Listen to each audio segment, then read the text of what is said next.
Hello everyone, good afternoon. Hope you are guys doing great today. Before I begin, let me introduce myself briefly.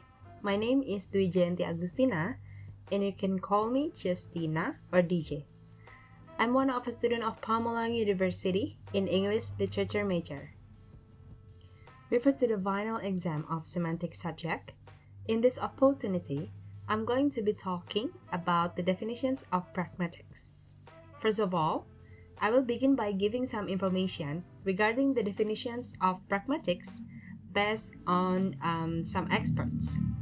Then I will give the brief history of pragmatics, and then I'll elaborate the type of context from pragmatics. And lastly, I will give some examples of pragmatics. Okay, have you heard about pragmatics before? Maybe you read it in the article or something. I've some interesting and brief information that will make you more understand about pragmatics. So, we will enter the definition sections. Definition by experts. So, pragmatics have determined by several experts as following. The first expert is George Yule.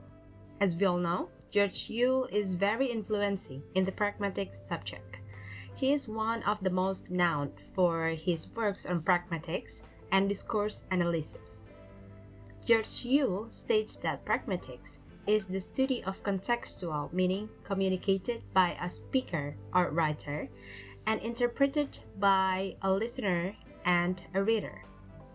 The other statement of Yule is pragmatic is the study of the relation between linguistic forms and its users. The pragmatics somehow allow humans into the analysis such as their assumption, purposes, goals, and action they perform while speaking. And the next expert was Charles Morris. As you can see on the screen, Morris states that pragmatics is the study of the relation of signs to their interpreters. And the next we have Paul Grice.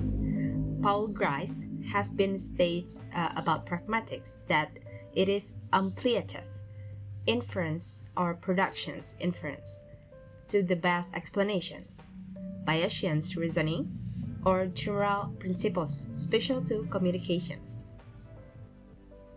And the next expert is John Longshaw Austin. His definition of pragmatics is pragmatics especially emphasize the importance of social facts and conventions. And the last expert we have Voltaire. He defines pragmatics as several points as you can see on the screen right now. Semantics tells us what someone literally says, and pragmatics explains the information one conveys the action one performs in or by saying. And the last point is pragmatics is usually thought to involve a different sort of reasoning than semantics. Next, I'd like to move to the brief history of pragmatics. The term pragmatics was first coined in the 1930s by the philosophers Charles William Morris. Pragmatic was developed as a subfield of linguistics in the 1970s. Pragmatics is needed if we want a fuller, deeper, and general more reasonable account of human language behavior. Pragmatics studies the factors that govern our choice of language in social interactions and the effects of our choice on others.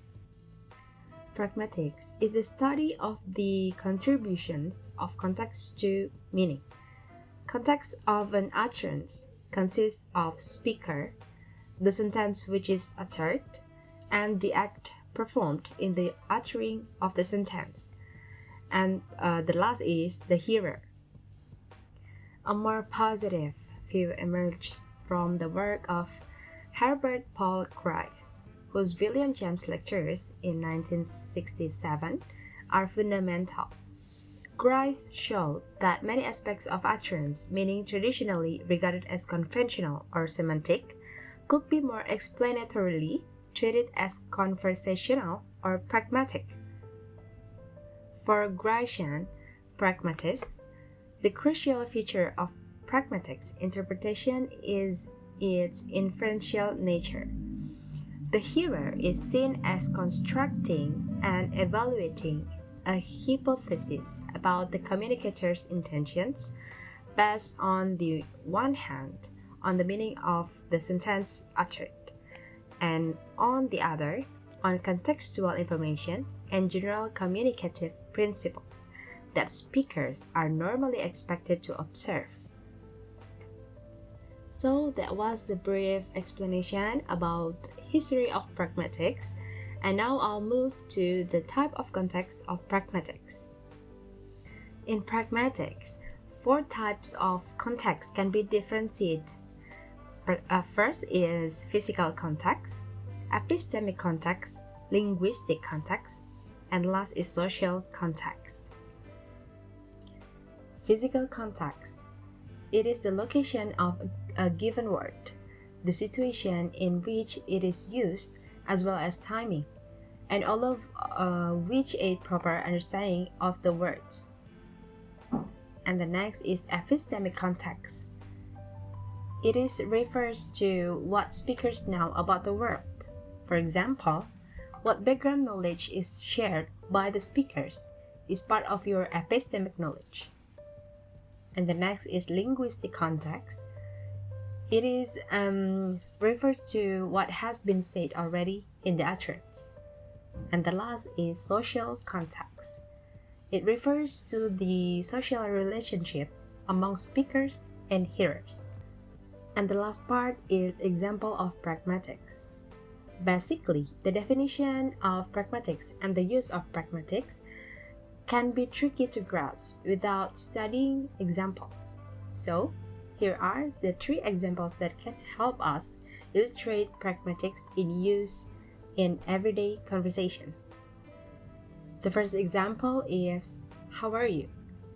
This everyday greeting is rarely met with a response that involves discussing every medical and personal detail that may affect how the person is feeling on a given day. Instead, you might respond to the question with, "Fine, how are you?"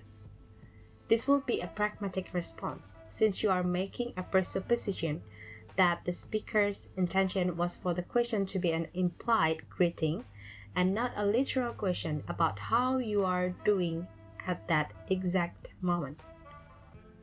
And the second example is, "Luggage must be carried on the escalator." The sentence on a referential sign-in in an airport is linguistically ambiguous, although it is not usually pragmatically ambiguous. Someone who has never gone to an airport before might misinterpret the semantic, literal meaning as a command that everyone must rush over to the escalator while carrying their luggage. But thanks to the pragmatics, you know that the sign only applies to people who are actively taking luggage onto the escalator, not to everyone.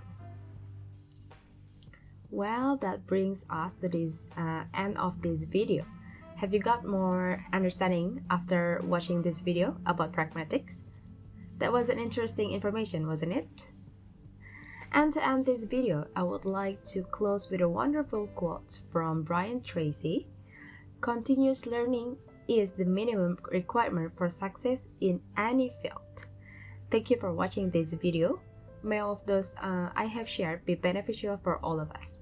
Good afternoon and have a nice day, everyone. Bye.